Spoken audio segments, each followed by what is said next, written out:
મંત્રયોગ વડે અનાહત સુધી પહોંચાય છે અને ધ્યાન યોગ વડે અવ્યક્તને પણ પામી શકાય છે.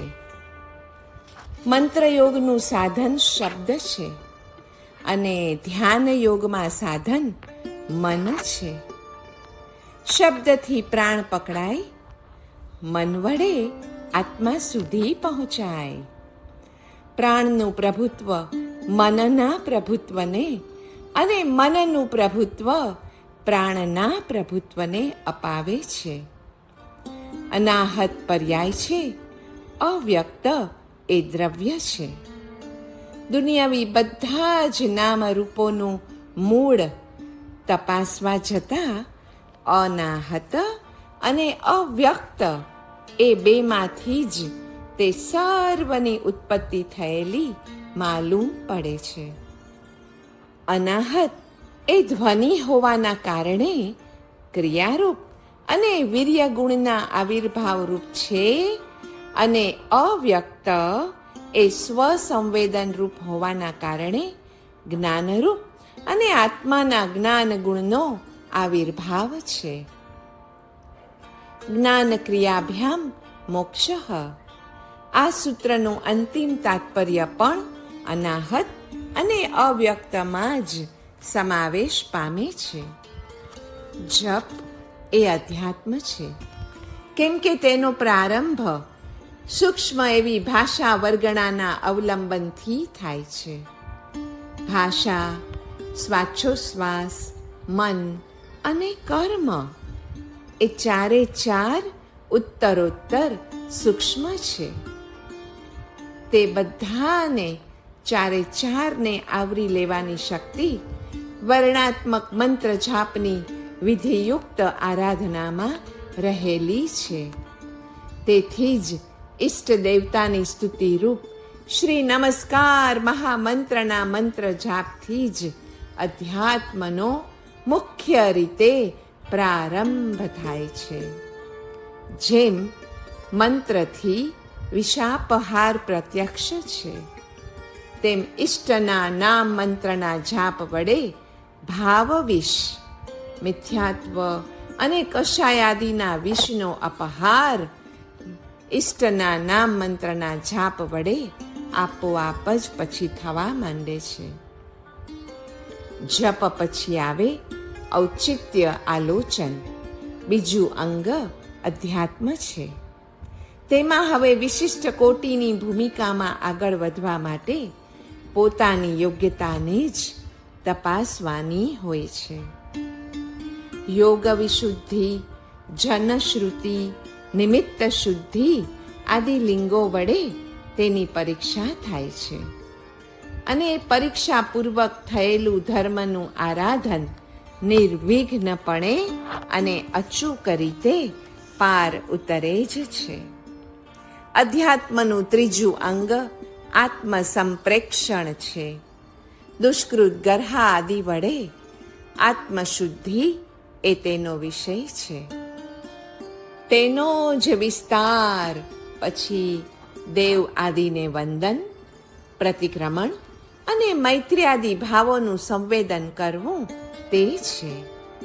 તે અનુષ્ઠાનો વડે શરણગમન આદિ ક્રિયાઓ સહેલાઈથી બની શકે છે. ગુરુથી નમો એવો મંત્ર મળે છે. મંત્રથી અરિહંત દેવનું સ્વરૂપ ઓળખાય છે અને તેથી જ મન, પ્રાણ અને આત્મા દેવ અને ગુરુની ભક્તિમાં પછી જોડાઈ જાય છે.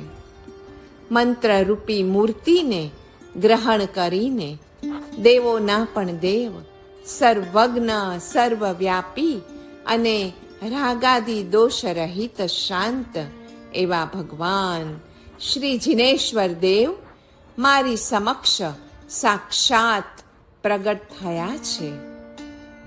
ઓમનીસાયન્ટ, ઓમનીપ્રેઝન્ટ એન્ડ ઓમનીપોટેન્ટ એવા પરમાત્માની સાથે ગુરુ પ્રદત્ત મંત્ર વડે મારા આત્માની એકતાની અનુભૂતિ થઈ.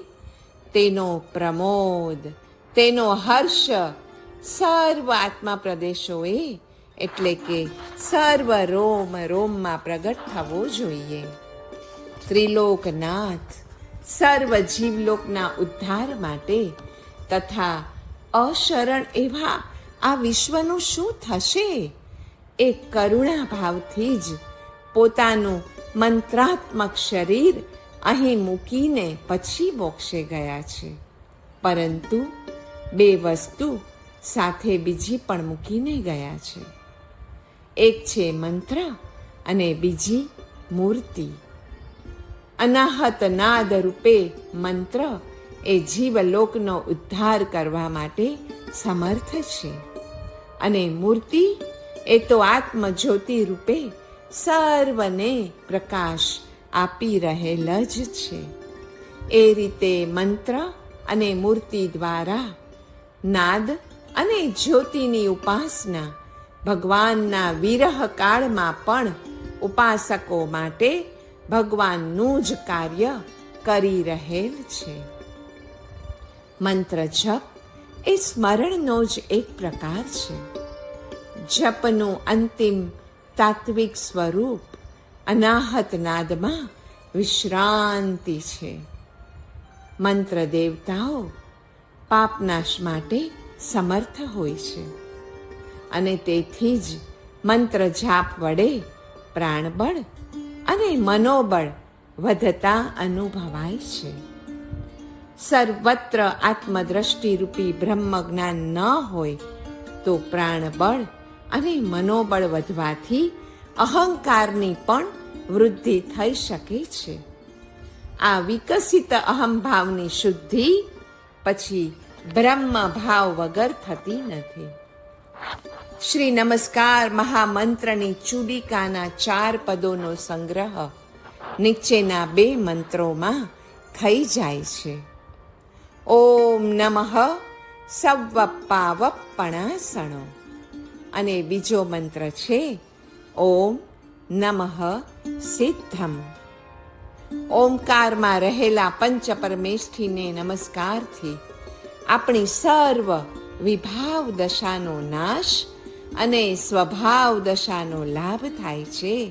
કેમ કે જેમને નમસ્કાર કરવામાં આવ્યો છે તેઓ વિભાવ દશાથી મુક્ત અને સ્વભાવ દશાથી યુક્ત છે. જપ દ્વારા પ્રાપ્ત થતી ધ્યાનની સ્થિતિ ટકાઉ હોય છે, પણ જો એ જપ એકાગ્ર ચિત્તે થયો હોય તો. ધ્યાનાવસ્થામાં લીનતા કેળવવાના લક્ષ્યથી જ જાપ કરવાનો હોય છે. અચિંત્ય શક્તિ સંપન્ન કરુણામય પરમાત્મા સ્વરૂપની ભાવના કરતા કરતા એકાગ્ર ચિત્તે જપ કરતા જ રહેવું. ધ્યાનાવસ્થામાં લઈ જનારો અર્થચિંતન ભાવનાપૂર્વકનો જપ વધારે ઉપકારક છે. જપની ટેવ પાડવા ખાતર અમુક નિયમ સંખ્યાના લક્ષ્યપૂર્વક થતો જપ પણ ઉપયોગી જ છે. દાખલા તરીકે હું રોજની 5 માળા કરીશ અથવા તો હું આ મંત્રનો 1.25 વાર મંત્ર જાપ કરીશ.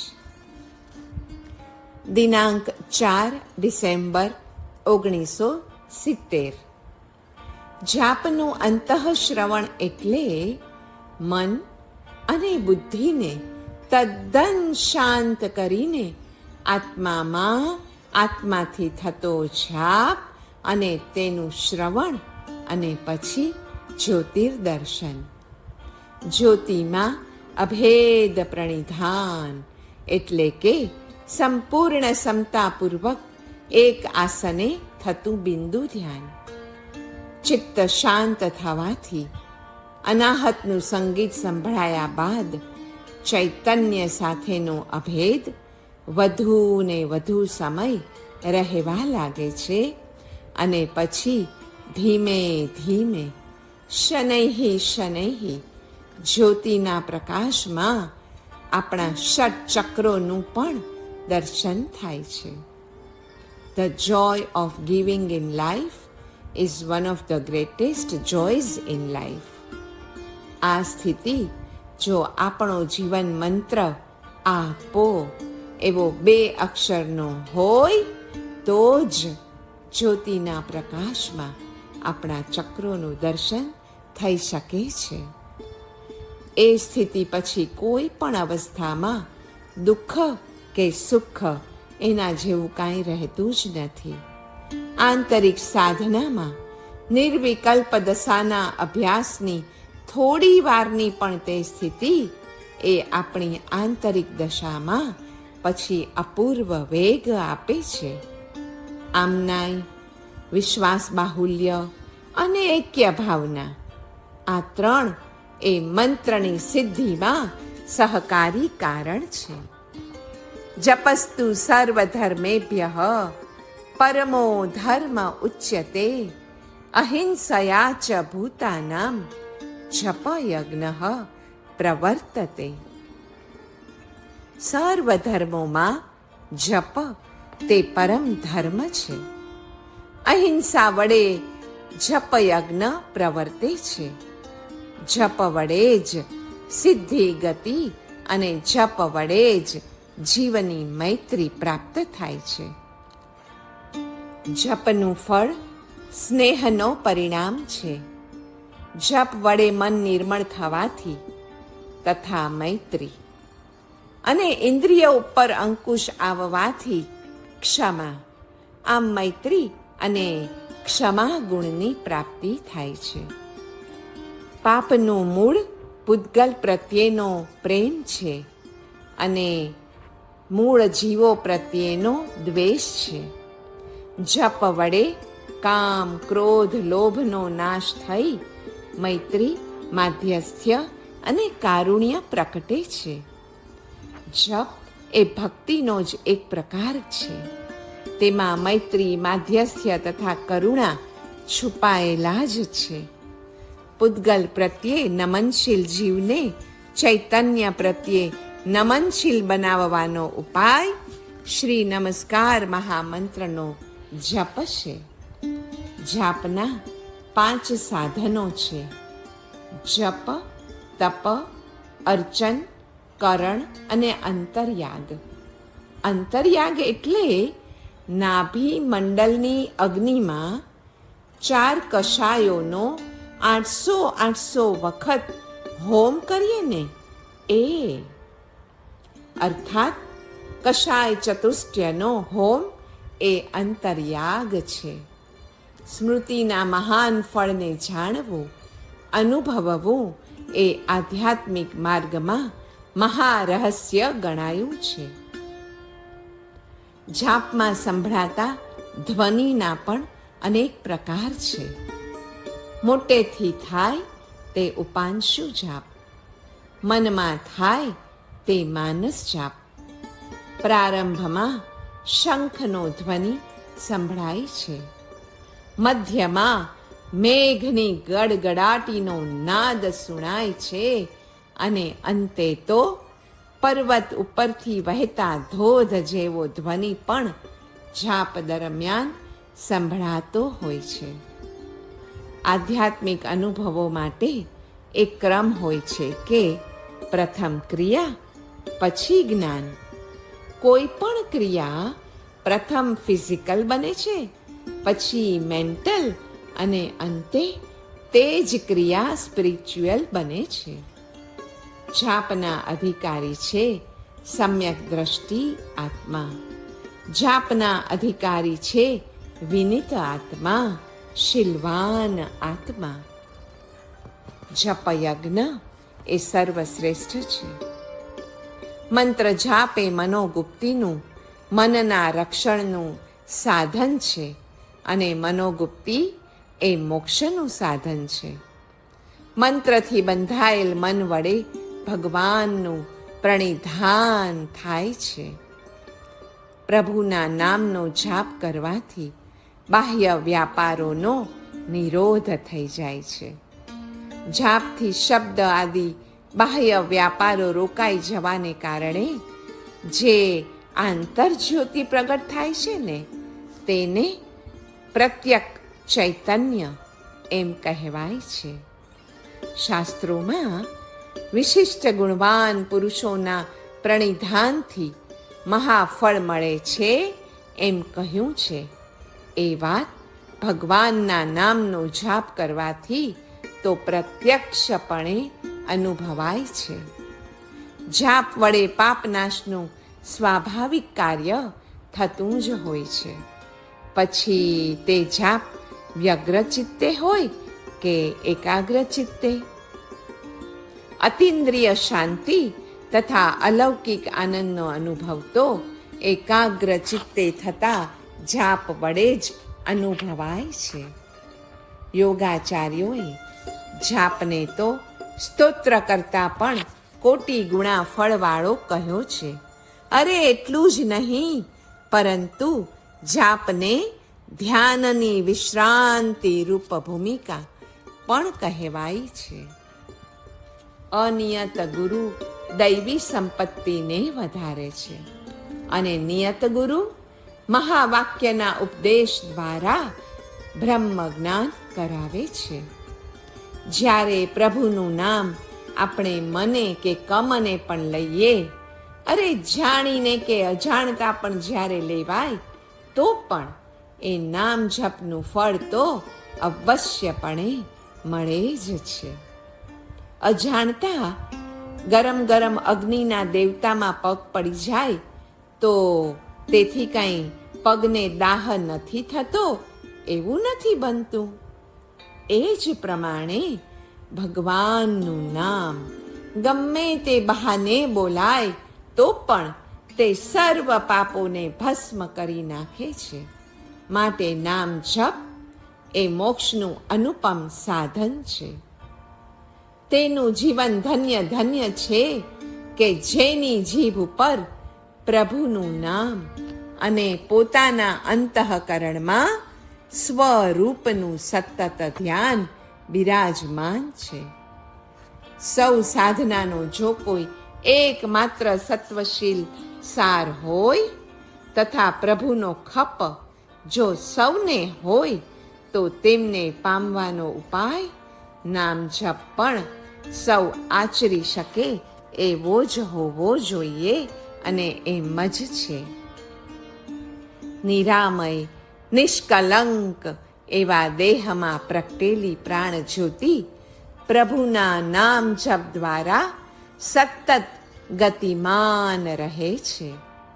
નામના સાદગુણ્યમ, પ્રભુ નામથી તો ખૂટતું પણ બધું પૂરાઈ જાય છે. પ્રભુ નામથી તો વિગુણતા આપણી ખામીઓ પણ ખૂબી અને સદ્ગુણ બની જાય છે, અથવા ખામી ગુણવતી બને છે, અર્થાત પૂરાઈ જાય છે. ખામી કાં તો જ્ઞાનથી પૂરાય કાં તો કર્મની કુશળતાથી, પરંતુ એ તો હોતા નથી. નથી આપણી પાસે જ્ઞાન કે નથી કર્મની કુશળતા. તેથી અનાથ એવા આપણને નામનું શરણ જડે છે. આ પંચમ કાળમાં નામનું શરણ જડી ગયું છે ને, એ પણ આપણો મહાન પુણ્યોદય જ છે. નામ સ્મરણથી સાધકની આંતરિક સાધના શરૂ પણ થાય છે અને પૂર્ણ પણ અહીં જ થાય છે.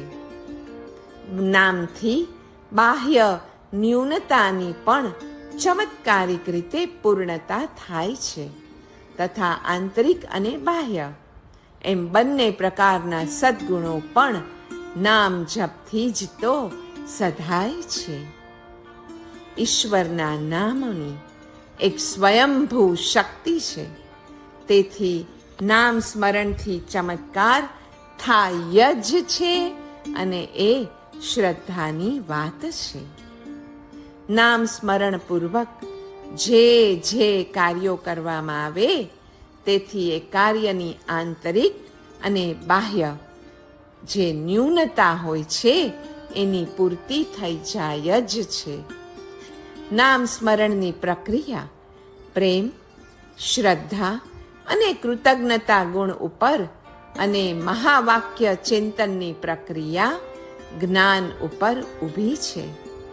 માટે નામ સ્મરણ તો કદાપી છોડવા જેવું જ નથી.